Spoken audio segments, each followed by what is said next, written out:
আজকে ছোট গল্প ছুটি। বালকদিগের সর্দার ফটিক চক্রবর্তীর মাথায় চট করিয়া একটা নূতন ভাবোদয় হইল। নদীর ধারে একটা প্রকাণ্ড শালকাষ্ঠ মাস্তুলে রূপান্তরিত হইবার প্রতীক্ষায় পড়িয়াছিল। স্থির হইল, সেটা সকলে মিলিয়া গড়াইয়া লইয়া যাইবে। যে ব্যক্তির কাঠ আবশ্যককালে তাহার যে কতখানি বিস্ময় বিরক্তি এবং অসুবিধা বোধ হইবে, তাহাই উপলব্ধি করিয়া বালকেরা এ প্রস্তাবে সম্পূর্ণ অনুমোদন করিল। কোমর বাঁধিয়া সকলেই যখন মনোযোগের সহিত কার্যে প্রবৃত্ত হইবার উপক্রম করিতেছে, এমন সময় ফটিকের কনিষ্ঠ মাখনলাল গম্ভীরভাবে সেই গুঁড়ির উপরে গিয়া বসিল। ছেলেরা তাহার এইরূপ উদার ঔদাসীন্য দেখিয়া কিছু বিমর্ষ হইয়া গেল। একজন আসিয়া ভয়ে ভয়ে তাহাকে একটু আধটু ঠেলিল, কিন্তু সে তাহাতে কিছুমাত্র বিচলিত হইল না। এই অকালতত্ত্বজ্ঞানী মানব সকল প্রকার ক্রীড়ার অসারতা সম্বন্ধে নীরবে চিন্তা করিতে লাগিল। ফটিক আসিয়া আস্ফালন করিয়া কহিল, দেখ, মার খাবি, এইবেলা ওঠ। সে তাহাতে আরও একটু নাড়িয়াচাড়িয়া আসনটি বেশ স্থায়ীরূপে দখল করিয়া লইল। এরূপ স্থলে সাধারণের নিকট রাজসম্মান রক্ষা করিতে হইলে অবাধ্য ভ্রাতার গণ্ডদেশে অনতিবিলম্বে এক চট কষাইয়া দেওয়া ফটিকের কর্তব্য ছিল। সাহস হইল না। কিন্তু এমন একটা ভাব ধারণ করিল, যেন ইচ্ছা করিলেই এখনি উহাকে রীতিমতো শাসন করিয়া দিতে পারে, কিন্তু করিল না, কারণ পূর্বাপেক্ষা আরেকটা ভালো খেলা মাথায় উদয় হইয়াছে, তাহাতে আরেকটু বেশি মজা আছে। প্রস্তাব করিল, মাখনকে শুদ্ধ ওই কাঠ গড়াইতে আরম্ভ করা যাক। মাখন মনে করিল ইহাতে তাহার গৌরব আছে, কিন্তু অন্যান্য পার্থিব গৌরবের ন্যায় ইহার আনুষঙ্গিক যে বিপদের সম্ভাবনাও আছে, তাহা তাহার কিংবা আর কাহারও মনে উদয় হয় নাই। ছেলেরা কোমর বাঁধিয়া ঠেলিতে আরম্ভ করিল, মারে ঠেলা হেঁইজ, সাবাস জোয়ান হেঁইজ। গুড়ি এক পাক ঘুরিতে না ঘুরিতেই মাখন তাহার গাম্ভীর্য গৌরব এবং তত্ত্বজ্ঞান সমেত ভূমিসাৎ হইয়া গেল।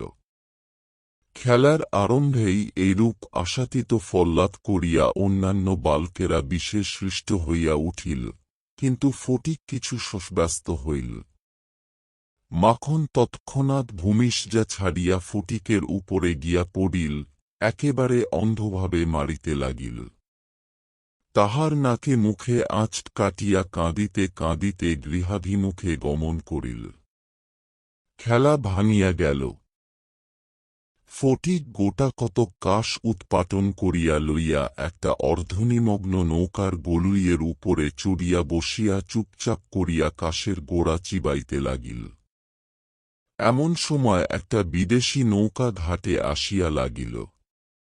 একটি অর্ধবয়সী ভদ্রলোক কাঁচা গোঁফ এবং পাকা চুল লইয়া বাহির হইয়া আসিলেন।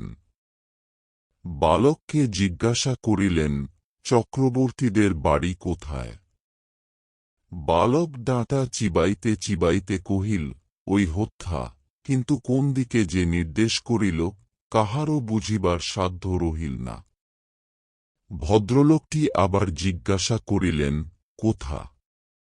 সে বলিল, জানি নে, বলিয়া পূর্ববৎ তৃণমূল হইতে রসগ্রহণে প্রবৃত্ত হইল। বাবুটি তখন অন্য লোকের সাহায্য অবলম্বন করিয়া চক্রবর্তীদের গৃহের সন্ধানে চলিলেন। অবিলম্বে বাঘা বাগদি আসিয়া কহিল, ফটিক দাদা, মা ডাকছে। ফটিক কহিল, যাব না। বাঘা তাহাকে বলপূর্বক আটকোলা করিয়া তুলিয়া লইয়া গেল। ফটিক নিষ্ফল আক্রোশে হাত পা ছুড়িতে লাগিল। ফটিককে দেখিবামাত্র তাহার মা অগ্নিমূর্তি হইয়া কহিলেন, আবার তুই মাখনকে মেরেছিস? ফটিক কহিল, না, মারিনি। ফের মিথ্যে কথা বলছিস। কক্ষনো মারিনি। মাখনকে জিজ্ঞাসা করো। মাখনকে প্রশ্ন করাতে মাখন আপনার পূর্ব নালিশের সমর্থন করিয়া বলিল, হাঁ, মেরেছে। তখন আর ফটিকের সহ্য হইল না। দ্রুত গিয়া মাখনকে এক সশব্দ চট কষাইয়া দিয়া কহিল, ফের মিথ্যে কথা। মা মাখনের পক্ষ লইয়া ফটিককে সবেগে নাড়া দিয়া তাহার পৃষ্ঠে 2-3টা প্রবল চপেটাঘাত করিলেন। ফটিক মাকে ঠেলিয়া দিল। মা চিৎকার করিয়া কহিলেন, তুই আমার গায়ে হাত তুলিস। এমন সময়ে সেই কাঁচা পাকা বাবুটি ঘরে ঢুকিয়া বলিলেন, কি হচ্ছে তোমাদের? ফটিকের মা বিস্ময়ে আনন্দে অভিভূত হইয়া কহিলেন, ওমা, এ যে দাদা, তুমি কবে এলে? বলিয়া গট করিয়া প্রণাম করিলেন। বহুদিন হইল দাদা পশ্চিমে কাজ করিতে গিয়াছিলেন। ইতিমধ্যে ফটিকের মার 2 সন্তান হইয়াছে, তাহারা অনেকটা বাড়িয়া উঠিয়াছে, তাহার স্বামীর মৃত্যু হইয়াছে, কিন্তু একবারও দাদার সাক্ষাৎ পায় নাই। আজ বহুকাল পরে দেশে ফিরিয়া আসিয়া বিশ্বম্ভরবাবু তাঁহার ভগিনীকে দেখিতে আসিয়াছেন। কিছুদিন খুব সমারোহে গেল। অবশেষে বিদায় লইবার 2-1 দিন পূর্বে বিশ্বম্ভরবাবু তাঁহার ভগিনীকে ছেলেদের পড়াশুনা এবং মানসিক উন্নতি সম্বন্ধে প্রশ্ন করিলেন। উত্তরে ফটিকের অবাধ্য উচ্ছৃঙ্খলতা, পাঠে অমনোযোগ এবং মাখনের সুশান্ত সুশীলতা ও বিদ্যানুরাগের বিবরণ শুনিলেন। তাহার ভগিনী কহিলেন, ফটিক আমার হাট জ্বালাতন করিয়াছে। শুনিয়া বিশ্বম্ভর প্রস্তাব করিলেন, তিনি ফটিককে কলিকাতায় লইয়া গিয়া নিজের কাছে রাখিয়া শিক্ষা দিবেন। বিধবা এ প্রস্তাবে সহজেই সম্মত হইলেন। ফটিককে জিজ্ঞাসা করিলেন, কেমন রে ফটিক, মামার সঙ্গে কলকাতায় যাবি? ফটিক লাফাইয়া উঠিয়া বলিল, যাব। যদিও ফটিককে বিদায় করিতে তাহার মায়ের আপত্তি ছিল না, কারণ তাহার মনে সর্বদাই আশঙ্কা ছিল, কোন দিন সে মাখনকে জলেই ফেলিয়া দেয় কি মাথায় ফাটায়, কি একটা দুর্ঘটনা ঘটায়। তথাপি ফটিকের বিদায় গ্রহণের জন্য এতাদৃশ আগ্রহ দেখিয়া তিনি ঈষৎ ক্ষুণ্ণ হইলেন। কবে যাবে, কখন যাবে করিয়া ফটিক তাহার মামাকে অস্থির করিয়া তুলিল, উৎসাহে তাহার রাত্রে নিদ্রা হয় না। অবশেষে যাত্রাকালে আনন্দের ঔদার্যবশত তাহার ছিপ ঘুড়ি লাটাই সমস্ত মাখনকে পুত্রপৌত্রাদিক্রমে ভোগ দখল করিবার পুরা অধিকার দিয়া গেল। কলিকাতায় মামার বাড়ি পৌঁছিয়া প্রথমত মামির সঙ্গে আলাপ হইল। মামি এই অনাবশ্যক পরিবার বৃদ্ধিতে মনে মনে যে বিশেষ সন্তুষ্ট হইয়াছিলেন তাহা বলিতে পারি না। তাহার নিজের 3টি ছেলে লইয়া তিনি নিজের নিয়মে ঘরকন্যা পাতিয়া বসিয়া আছেন। ইহার মধ্যে সহসা একটি 13 বৎসরের অপরিচিত অশিক্ষিত পাড়াগেঁয়ে ছেলে ছাড়িয়া দিলে কিরূপ একটা বিপ্লবের সম্ভাবনা উপস্থিত হয়। বিশ্বম্ভরের এত বয়স হইল, তবু কিছুমাত্র যদি জ্ঞানকাণ্ড আছে। বিশেষত 13-14 বৎসরের ছেলের মতো পৃথিবীতে এমন বালাই আর নাই। শোভাও নাই, কোনো কাজেও লাগে না। স্নেহ উদ্রেক করে না, তাহার সঙ্গসুখও বিশেষ প্রার্থনীয় নহে। তাহার মুখে আধো আধো কথাও ন্যাকামি, পাকা কথাও জ্যাঠামি এবং কথামাত্রই প্রগল্ভতা। হঠাৎ কাপড় চোপড়ের পরিমাণ রক্ষা না করিয়া বেমানানরূপে বাড়িয়া উঠে, লোকে সেটা তাহার একটা কুশ্রী স্পর্ধাস্বরূপ জ্ঞান করে। তাহার শৈশবের লালিত্য এবং কণ্ঠস্বরের মিষ্টতা সহসা চলিয়া যায়, লোকে সেজন্য তাহাকে মনে মনে অপরাধ না দিয়া থাকিতে পারে না। শৈশব এবং যৌবনের অনেক দোষ মাপ করা যায়, কিন্তু এই সময়ের কোনো স্বাভাবিক অনিবার্য ত্রুটিও যেন অসহ্য বোধ হয়। সেও সর্বদা মনে মনে বুঝিতে পারে, পৃথিবীর কোথাও সে ঠিক খাপ খাইতেছে না, এই জন্য আপনার অস্তিত্ব সম্বন্ধে সর্বদা লজ্জিত ও ক্ষমাপ্রার্থী হইয়া থাকে। অথচ এই বয়সেই স্নেহের জন্য কিঞ্চিৎ অতিরিক্ত কাতরতা মনে জন্মায়। এই সময়ে যদি সে কোনো সহৃদয় ব্যক্তির নিকট হইতে স্নেহ কিংবা সখ্য লাভ করিতে পারে তবে তাহার নিকট আত্মবিকৃত হইয়া থাকে। কিন্তু তাহাকে স্নেহ করিতে কেহ সাহস করে না, কারণ সেটা সাধারণে প্রশ্রয় বলিয়া মনে করে। সুতরাং তাহার চেহারা এবং ভাবখানা অনেকটা প্রভুহীন পথের কুকুরের মতো হইয়া যায়। অতএব এমন অবস্থায় মাতৃভবন ছাড়া আর কোনো অপরিচিত স্থান বালকের পক্ষে নরক। চারিদিকের স্নেহশূন্য বিরাগ তাহাকে পদে পদে কাটার মতো বিধে। এই বয়সে সাধারণত নারীজাতিকে কোনো এক শ্রেষ্ঠ স্বর্গলোকের দুর্লভ জীব বলিয়া মনে ধারণা হইতে আরম্ভ হয়, অতএব তাহাদের নিকট হইতে উপেক্ষা অত্যন্ত দুঃসহ বোধ হয়। মামির স্নেহহীন চক্ষে সে যে একটা দুর্গ্রহের মতো প্রতিভাত হইতেছে, এইটে ফটিকের সবচেয়ে বাজিত। মামি যদি দৈবাৎ তাহাকে কোন একটা কাজ করিতে বলিতেন তাহা হইলে সে মনের আনন্দে যতটা আবশ্যক তার চেয়ে বেশি কাজ করিয়া ফেলিত। অবশেষে মামি যখন তাহার উৎসাহ দমন করিয়া বলিতেন, ঢের হয়েছে, ঢের হয়েছে, ওতে আর তোমায় হাত দিতে হবে না, এখন তুমি নিজের কাজে মন দাওগে, একটু পরওগে যাও, তখন তাহার মানসিক উন্নতির প্রতি মামির এতটা যত্নবাহুল্য তাহার অত্যন্ত নিষ্ঠুর অবিচার বলিয়া মনে হইত। ঘরের মধ্যে এইরূপ অনাদর ইহার পর আবার হাঁফ ছাড়িবার জায়গা ছিল না। দেয়ালের মধ্যে আটকা পড়িয়া কেবলই তাহার সেই গ্রামের কথা মনে পড়িত।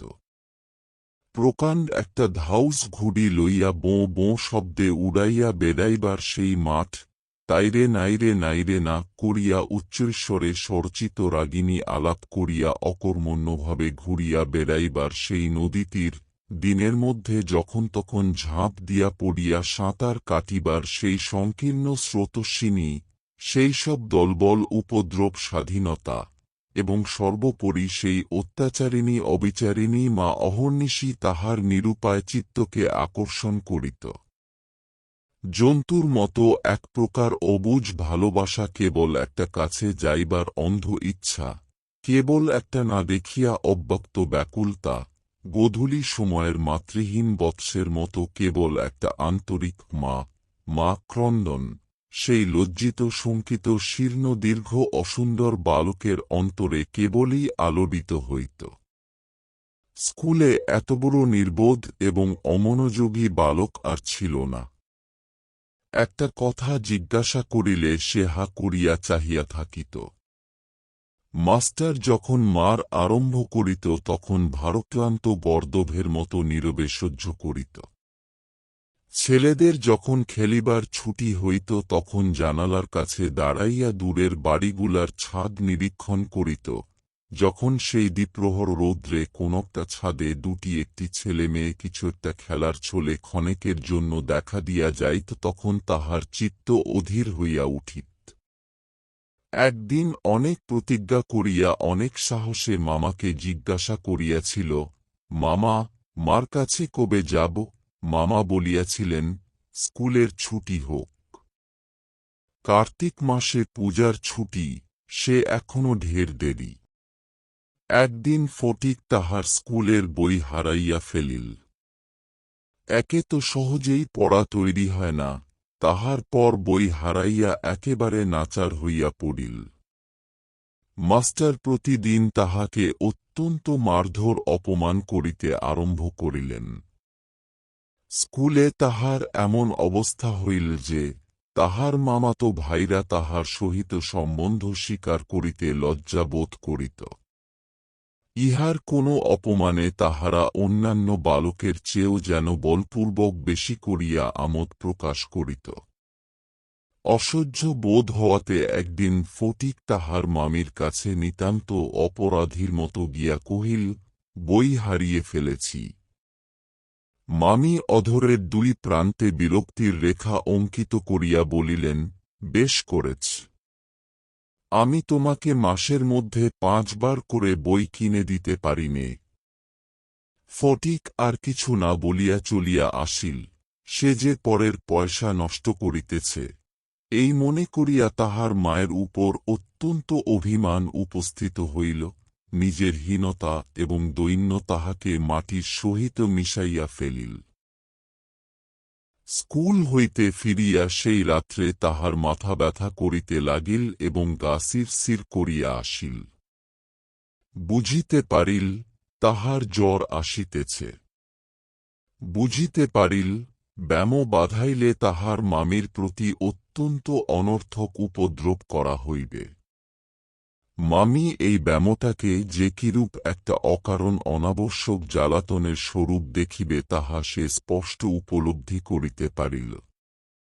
রোগের সময় এই অকর্মণ্য অদ্ভুত নির্বোধ বালক পৃথিবীতে নিজের মা ছাড়া আর কাহারও কাছে সেবা পাইতে পারে, এরূপ প্রত্যাশা করিতে তাহার লজ্জা বোধ হইতে লাগিল। পরদিন প্রাতকালে ফটিককে আর দেখা গেল না। চতুর্দিকে প্রতিবেশীদের ঘরে খোঁজ করিয়া তাহার কোনো সন্ধান পাওয়া গেল না। সেদিন আবার রাত্রি হইতে মুষলধারে শ্রাবণের বৃষ্টি পড়িতেছে। সুতরাং তাহার খোঁজ করিতে লোকজনকে অনর্থক অনেক ভিজিতে হইল। অবশেষে কোথাও না পাইয়া বিশ্বম্ভরবাবু পুলিশে খবর দিলেন। সমস্ত দিনের পর সন্ধ্যার সময় একটা গাড়ি আসিয়া বিশ্বম্ভরবাবুর বাড়ির সম্মুখে দাঁড়াইল। তখনও ঝুপ ঝুপ করিয়া অবিশ্রাম বৃষ্টি পড়িতেছে, রাস্তায় 1 হাঁটু জল দাঁড়াইয়া গিয়াছে। 2 জন পুলিশের লোক গাড়ি হইতে ফটিককে ধরাধরি করিয়া নামাইয়া বিশ্বম্ভরবাবুর নিকট উপস্থিত করিল। তাহার আপাদমস্তক ভিজা, সর্বাঙ্গে কাদা, মুখ চক্ষু লোহিত বর্ণ, থরথর করিয়া কাঁপিতেছে। বিশ্বম্ভরবাবু প্রায় কোলে করিয়া তাহাকে অন্তঃপুরে লইয়া গেলেন। মামি তাহাকে দেখিয়াই বলিয়া উঠিলেন, কেন বাপু, পরের ছেলেকে নিয়ে কেন এ কর্মভোগ? দাও ওকে বাড়ি পাঠিয়ে দাও। বাস্তবিক সমস্ত দিন দুশ্চিন্তায় তাহার ভালো রূপ আহারাদি হয় নাই এবং নিজের ছেলেদের সহিত নাহক অনেক খিটপিট করিয়াছেন। ফটিক কাঁদিয়া উঠিয়া কহিল, আমি মার কাছে যাচ্ছিলুম, আমাকে ফিরিয়ে এনেছে। বালকের জ্বর অত্যন্ত বাড়িয়া উঠিল। সমস্ত রাত্রি প্রলাপ বকিতে লাগিল। বিশ্বম্ভরবাবু চিকিৎসক লইয়া আসিলেন। ফটিক তাহার রক্তবর্ণ চক্ষু একবার উন্মিলিত করিয়া কড়িকাঠের দিকে হতবুদ্ধিভাবে তাকাইয়া কহিল, মামা, আমার ছুটি হয়েছে কি? বিশ্বম্ভরবাবু রুমালে চোখ মুছিয়া সস্নেহে ফটিকের শীর্ণ তপ্ত হাতখানি হাতের উপর তুলিয়া লইয়া তাহার কাছে আসিয়া বসিলেন। ফটিক আবার বিড বিড করিয়া বকিতে লাগিল, বলিল, মা, আমাকে মারিস নে, মা। সত্যি বলছি, আমি কোনো দোষ করিনি। পরদিন দিনের বেলা কিছুক্ষণের জন্য সচেতন হইয়া ফটিক কাহার প্রত্যাশায় ফ্যালফ্যাল করিয়া ঘরের চারিদিকে চাহিল। নিরাশ হইয়া আবার নীরবে দেয়ালের দিকে মুখ করিয়া পাশ ফিরিয়া শুইল। বিশ্বম্ভরবাবু তাহার মনের ভাব বুঝিয়া তাহার কানের কাছে মুখ নত করিয়া মৃদুস্বরে কহিলেন, ফটিক, তোর মাকে আনতে পাঠিয়েছি। তাহার পরদিনও কাটিয়া গেল। ডাক্তার চিন্তিত বিমর্ষ মুখে জানাইলেন, অবস্থা বড়ই খারাপ। বিশ্বম্ভরবাবু স্তিমিত প্রদীপে রোকসজায় বসিয়া প্রতি মুহূর্তেই ফটিকের মাতার জন্য প্রতীক্ষা করিতে লাগিলেন। ফটিক খালাসিদের মতা সুর করিয়া করিয়া বলিতে লাগিল, 1 বাও মেলে না, 2 বাও মেলে এ না। কলিকাতায় আসিবার সময় কতকটা রাস্তা স্টিমারে আসিতে হইয়াছিল। খালাসিরা কাছি ফেলিয়া সুর করিয়া জল মাপিত। ফটিক প্রলাপে তাহাদেরই অনুকরণে করুণস্বরে জল মাপিতেছে। এবং যে অকুল সমুদ্রে যাত্রা করিতেছে, বালক রশি ফেলিয়া কোথাও তাহার তল পাইতেছে না। এমন সময় ফটিকের মাতা ঝড়ের মতো ঘরে প্রবেশ করিয়াই উচ্চকলরবে শোক করিতে লাগিলেন।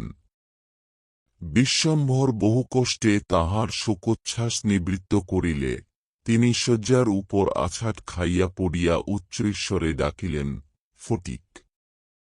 সোনা, মানিক আমার! ফটিক যেন অতি সহজেই তাহার উত্তর দিয়া কহিল, অ্যাঁ। মা আবার ডাকিলেন, ওরে ফটিক, বাপ ধন রে। ফটিক আস্তে আস্তে পাশ ফিরিয়া কাহাকেও লক্ষ্য না করিয়া মৃদু স্বরে কহিল, মা, এখন আমার ছুটি হয়েছে মা, এখন আমি বাড়ি যাচ্ছি।